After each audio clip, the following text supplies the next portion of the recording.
तर बघा आपल्याला आकृत्यांचं वर्गीकरण बघायचं आहे. आता आकृत्यांचं वर्गीकरण विचारात घ्यायचं झालं तर याच्यामध्ये आपल्याला एक महत्वाचा मुद्दा काय येतो की आकृत्यांच्या वर्गीकरणामध्ये काय केलेलं असतं.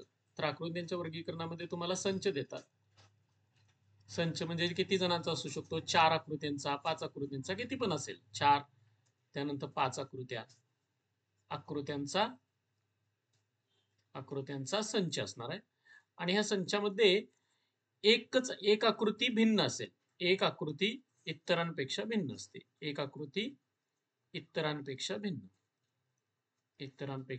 भिन्न असते.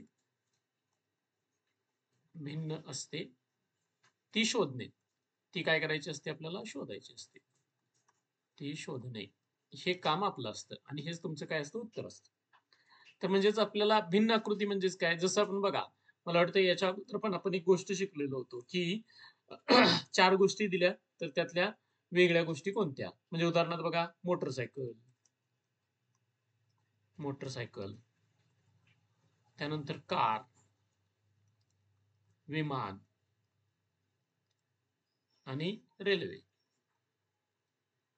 काय सांगितलं आपण याच्यातलं रे, विमान. कारण का हे सगळे उरलेले आहेत ते जमिनीवरून फिरतात आणि हे काय येतं, आकाशातून जातं. बरोबर आहे. म्हणजे इथं आपल्याला काय मिळालं, तर याचा वेगळेपणा दिसला. सेम कंडिशन आपल्याला आकृत्यांमध्ये सुद्धा वेगळेपणा असतो. आणि तो वेगळेपणा कशानुसार असू शकतो, तर बघा याच्यामध्ये आपल्याला काय लक्षात ठेवायचं किंवा कोणत्या बाबींचा विचार करायचा आहे. तर यामध्ये आपल्याला पहिली गोष्ट म्हणजेच काय, 2, 3 किंवा जास्त आकृत्या असतात आणि ते एकमेकांमध्ये असतील तर पहिल्यांदा बाहेरील आकृतीपासून सुरुवात करायची. कुठून सुरुवात करायची, बघा 2, 3 आकृत्या, 3 आकृत्या याच्यापेक्षा पण जास्त असू शकतील. आकृत्या एकमेकांच्या आत असतील तर बाहेरील आकृतीपासून सुरुवात करा. बाहेरील आकृतीपासून सुरुवात करावी. ओके. त्यानंतर बघा दुसरी गोष्ट म्हणजेच काय, की याच्यामध्ये रेखांकित भाग वगैरे जर असेल, रेखांकित भाग, तर त्याचा आकार, त्याच्यानंतर दुसरी गोष्ट म्हणजे त्याचे स्थान, त्याची दिशा यांचा विचार करावा.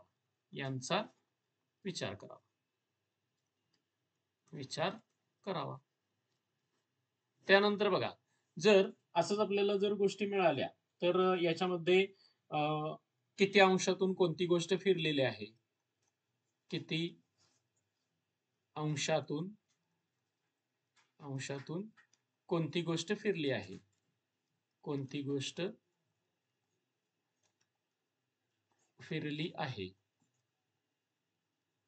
ते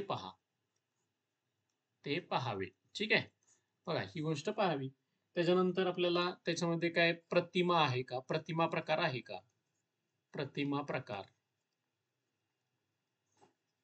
का, तो पहावा. या गोष्टींचा विचार करून आपण काय सोडवायचं असतं, आकृत्यांच्या वर्गीकरणामध्ये भिन्न आकृती शोधायची असते. म्हणजे भिन्न आकृती शोधत असताना आपल्याला काय काय डोक्यात ठेवायला पाहिजे, की त्याच्यामध्ये एखादी आकृती कोणत्या दिशेत फिरली, कशी आहे, काय त्याच्यामध्ये बदल आहे, ह्या सगळ्या गोष्टींचा, रेखांकित भाग असला तर कुठं आहे, काय आहे, या सगळ्या गोष्टींचा तिथं काय करायला पाहिजे, आपल्याला विचार करावा लागेल. ओके. तसंच अक्षर आहेत का, अंक आहेत का, त्यानुसार आपल्याला त्यांच्यामध्ये सुद्धा कोणता संबंध त्यांनी केलेला आहे यांचा काय करायला पाहिजे, विचार करायला पाहिजे. ओके. ही गोष्ट आपल्याला याच्यामध्ये करायची आहे. तर बघा आपल्याला याच्यामध्ये गणित कशा पद्धतीनं होतात. तर याच्यामध्ये हे पहिलं गणित आपण बघायला लागलं की याच्यामध्ये काय दिसतंय, तर याच्यामध्ये बघा याला दोन्हीकडे 2 एरो आहेत, याला पण दोन्हीकडे 2 बाण आहेत, याला काय बघा एका बाजूला 1 बाण आहे. त्यानंतर इथं बघा दोन्हीकडे 2 बाण आहेत, एका बाजूला 1 बाण आहेत. इथं मात्र काय दिसायला लागले बघा रे, तिन्हीकडे 2 बाण आहेत का, आणि उरलेल्यांमध्ये मात्र काय बघा रे,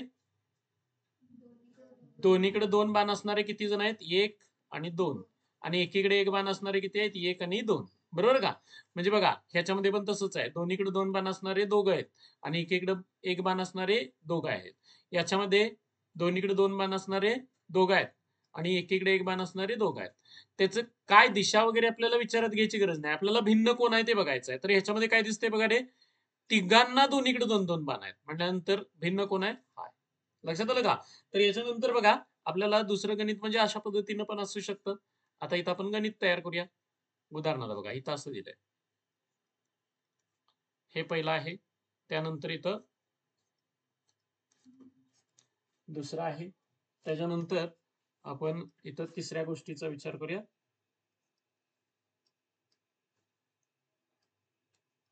तिसरा आहे आणि इथं चौथा आहे. काय दिसतंय बघा रे? प्रत्येकामध्ये जी अक्षर आहे ती जशीच्या तशी आपण वापरलेत. परंतु तिसऱ्यामध्ये मात्र काय झालं रे? एक आहे ते मात्र उलट सुलट झालंय. ह्याचं तोंड इकडं आणि याचं तोंड इकडं आहे. त्यामुळे आपलं उत्तर कोणतं असणार आहे? हे असणार आहे. ओके. त्यानंतर बघा आपल्याला अशा पद्धतीचीच गणितं देऊ शकतात. तर त्याच्यानंतर उदाहरणार्थ आपण इथं आता घेऊया. हे एक स्वास्तिक आहे. दुसरं स्वास्तिक. त्यानंतर तिसरं स्वास्तिक आणि इथं चौथं स्वास्तिक काढतो मी पहिल्यांदा. ठीक आहे. त्यानंतर बघा याच्यामध्ये इथं आहे स्टार, इथं टिंब गुणिले, त्यानंतर गुणिले टिंब स्टार, त्याच्यानंतर इथं आपल्याला आहे गुणिले, त्यानंतर टिंब आणि स्टार, आणि त्याच्यानंतर आहे स्टार टिंब गुणिले आणि अधिक. तर आपल्याला काय मिळेल बघा याच्यामध्ये हे चिन्ह वेगळं आहे त्यामुळे आपल्याला काय मिळेल बघा अधिक हे उत्तर आपलं असेल. त्याच्यानंतर बघा आपल्याला असं दिलेलं असतं. उदाहरणार्थ हा एक गोल आहे. ठीक आहे. हा भाग रंगवलेला आहे. त्याच्यानंतर एक मिनिट जर असं मोठं काढतोय ना बघा या पद्धतीनं दिलेलं आहे. त्यानंतर हीच आकृती अशा पद्धतीची पण असेल.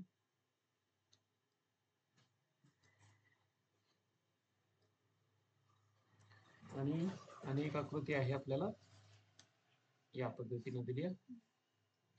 ठीक आहे. याच्यामध्ये बघा हे रंगवले, हे रंगवले आणि हे रंगवले. आता मला सांगा याच्यातलं भिन्न कोण? याच्यामधलं भिन्न कोण? चौथं. अजून कोणाचं उत्तर?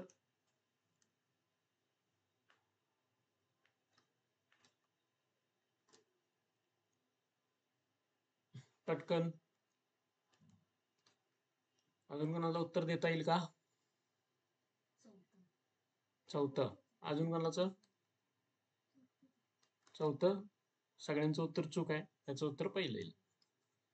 आता पहिलं का? तर लक्षात ठेवायचं प्रत्येकामध्ये जर तुम्ही बघितला तर उजव्या बाजूचा खालचा भाग रंगवलाय. इथला उजव्या बाजूचा खालचा भाग रंगवलाय. ह्याच्या पण उजव्या बाजूचा खालचा भाग रंगवलाय. परंतु ह्याच्यामध्ये उजव्या बाजूचा वरचा भाग रंगवलाय. त्यामुळे जे उत्तर काय येणार आहे? 1 नंबरचं उत्तर असणार आहे. ठीक आहे. त्यानंतर बघा आणि आपल्याला असं दिलेलं आहे.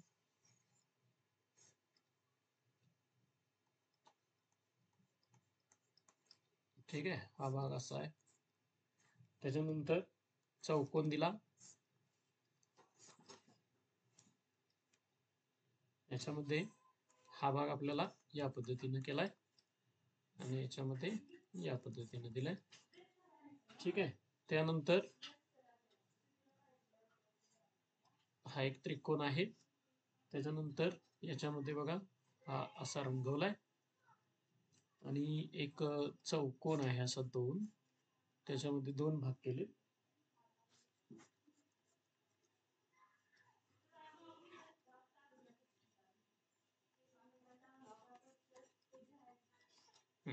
याच्यामध्ये कुठला? तिसरं. कारण का बघा प्रत्येकामध्ये आडवं उभं रंगवलंय आणि याच्यामध्ये मात्र एक तिरकं रंगवलंय. त्यामुळे आपल्याला हे उत्तर याचं मिळेल. लक्षात आलं? भिन्न काय शोधायचं आहे आणि काय आपल्याला त्याच्यामध्ये बघायचं आहे. तर अशा आपल्याला गोष्टी याच्यामध्ये मिळायला लागतात. म्हणजेच आपण जर त्या गोष्टीचं व्यवस्थित निरीक्षण केलं, तर आपल्याला कोणती गोष्ट त्याच्यामध्ये भिन्न आहे ही ओळखता आली, की काम संपलं. हां, आता ह्याच्यामध्ये लक्षात ठेवायचं, याचा आणि याचा काही संबंध लावत बसायचं नाही. संबंध कुणाचा कुणाशी नाही लक्षात ठेवायचं. फक्त त्यांच्यामध्ये काय आहे? एक साम्यता आहे. आणि एक कोणामध्ये तरी काय असणार आहे? वेगळेपणा असणार आहे. उदाहरणार्थ बघा, ह्याच्यामध्ये ह्या रेषा मोजत बसायचं नाही. ह्याच्यामध्ये रेषा मोजण्याचा काही प्रश्नच नाही आहे. फक्त हे लक्षात ठेवायचं, हे उभं रंगवलंय आणि हे आडवं रंगवलंय. हे काय केलंय बघा, इथं उभं रंगवलंय, हे आडवं रंगवलंय. इथं मात्र काय झालंय बघा, एक उभं रंगवलंय, दुसरं कसं रंगवायला पाहिजे होतं रे आडवं. ते कसं रंगवलंय? तिरकं रंगवलंय. ह्याच्यामध्ये बघा, एक आडवं रंगवलंय, एक उभं रंगवलंय. प्रश्न मिटला. म्हणजे बघा, ह्या आकृतीत आणि ह्या आकृतीत काय दिसतंय? आडवं उभं रंगवलेलं आहे. याच्यामध्ये मात्र कसं रंगवलंय रे? उभं तिरकं रंगवलंय. आणि त्यामुळे ही भिन्न आकृती आहे. लक्षात आलं का? या पद्धतीनं आपल्याला याच्यामध्ये गोष्टी बघायला मिळतात. जसं बघा, याच्यामध्ये तुम्ही चुकला. कारण तुम्ही विचार काय केला? ही तुम्ही आकृती फिरवली. बरोबर ना? ही आकृती फिरवून काय झालंय? असा विचार केला. त्यामुळे तुम्हाला लक्षात यायला लागलं, की किंवा तुम्ही हे कर्व्हड आहे, असं गोल आहे. आणि त्यामुळे हे पण गोल आहे. त्यामुळे हे पण गोल आहे. तर हे गोल नाही आहेत लक्षात ठेवायचं. ही कॅप्सूल आहे आपली. आणि त्या कॅप्सूल मधला हा खालचा भाग रंगवलाय. इथला पण हा खालचा भाग रंगवलाय. इथला पण हा खालचा भाग रंगवलाय. त्यामुळे हा काय झाला? वरचा भाग रंगवल्यामुळे ही आकृती चूक आहे. याच्यामध्ये काय सहज आपल्या डोळ्यांना दिसतंय, की टिंब निघून गेले आणि तिथं अधिक चिन्ह आलंय. उरलेल्यामध्ये तुम्हाला फुली गुणिले आणि टिंब दिसते. फुली गुणिले टिंब, फुली गुणिले टिंब. परंतु याच्यामध्ये मात्र काय झालं? टिंबच्या ठिकाणी अधिक चिन्ह आलं. त्यामुळे ही आपली भिन्न आकृती मिळाली. डोक्यात आलं का? काय काय आपण याच्यामध्ये बघितलेलं आहे. ओके.